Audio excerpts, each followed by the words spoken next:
lower level range that pools are being played in. It's very high level card draw too. We've got a 22 and two 21s. Oh yeah. While the record spins is pretty tricky, right? It's kind of, I feel it's a little silly to make a comparison to a 23 here, but it's got the same sort of patterning that Shiawase has, where it switches between 16ths and a tighter quantization to capture the swing that goes on in it.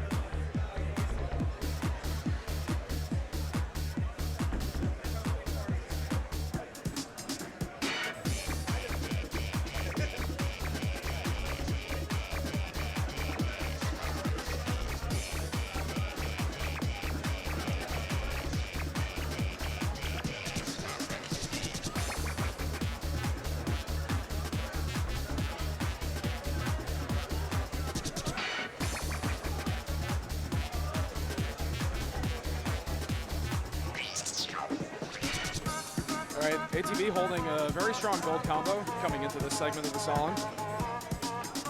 Yeah, that PacRob is keeping it close though. He hasn't really made any mistakes since he picked up that early.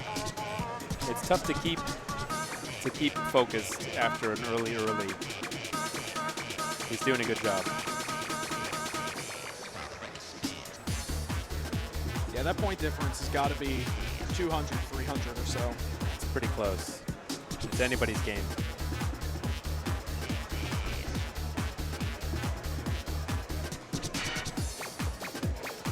Yeah, it's tight enough that they're trading the lead on the indicator up top. But both of them nail those roll and mine patterns that can be very challenging on a read.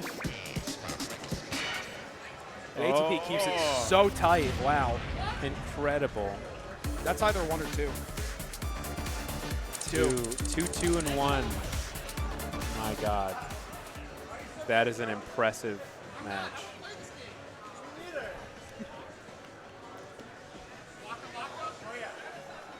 Wow.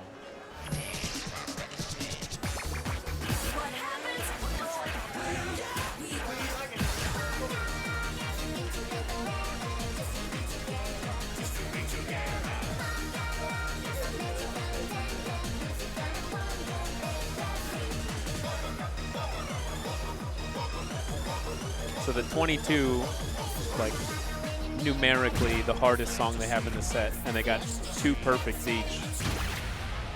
We might see an APC here on Waka Laka or on Love Arcade, especially Love Arcade. If they get to that 3rd song, I could see someone getting 100. If we get to game 3, I think that's very much on the table. And you know, I don't think this chart is particularly that aggressive. It's not going to happen here.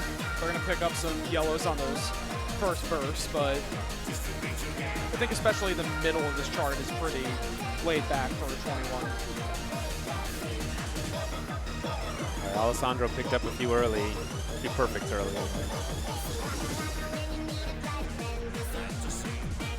They're trading. That's razor thin. PacRob ever so slightly ahead at the moment. As we're moving through these pools, these matches are coming down to just 1 or 2 perfects. Milliseconds. All right, some crossovers, some step jumps. Cute little 16th burst.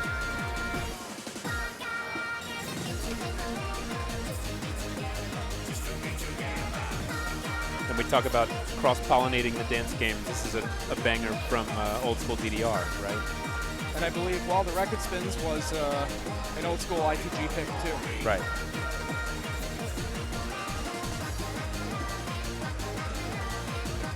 All right, can Rob hold on?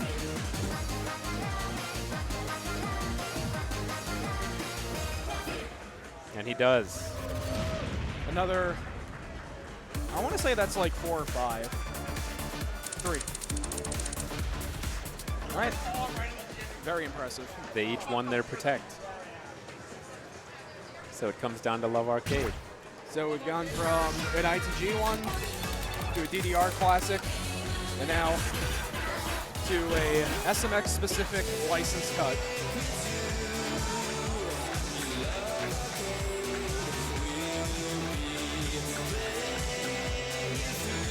And I agree with your assessment that we could very well see an APC here. These players have kept up very strong timing through those other charts with their swing patterns, their crossovers, their 16th bursts. True. All sorts of crazy things. Love Arcade's a very straightforward kind of streamy chart. It is. It is a little slow, though. I would expect to see some rushing because, especially when you get nerves in a tournament, generally you tend to rush a little bit. Indeed. We'll see if they can lock in and keep it super clean.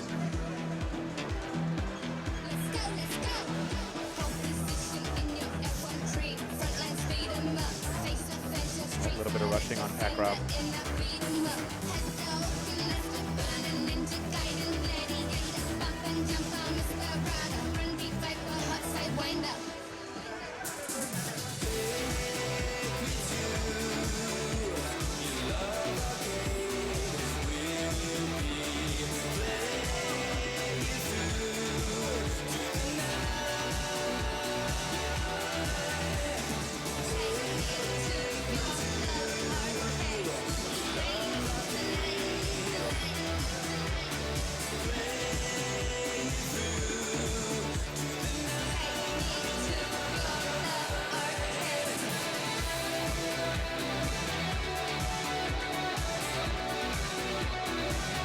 I think it's still just a one perfect game here.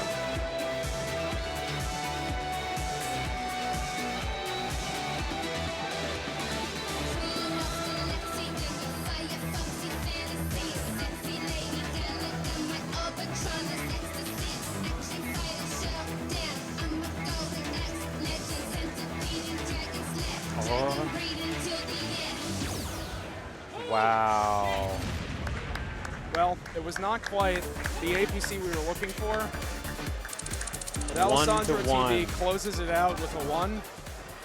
My goodness. And a slightly better 1 That's than insane. PacRob pulled out.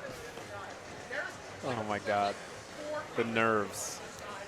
So I don't know if we've had a match on stream yet where this has mattered, but for the audience, the judgments in SMX have sub-windows that award more points the closer you are to the actual perfect judgment. So in this case, Alessandro's singular perfect was closer to the absolute perfect mark than the one that PacRob picked up earlier in the song. That was such a good match. Went to 3 songs, and the last song came down to 1 perfect. I had nothing to say. I just had to watch.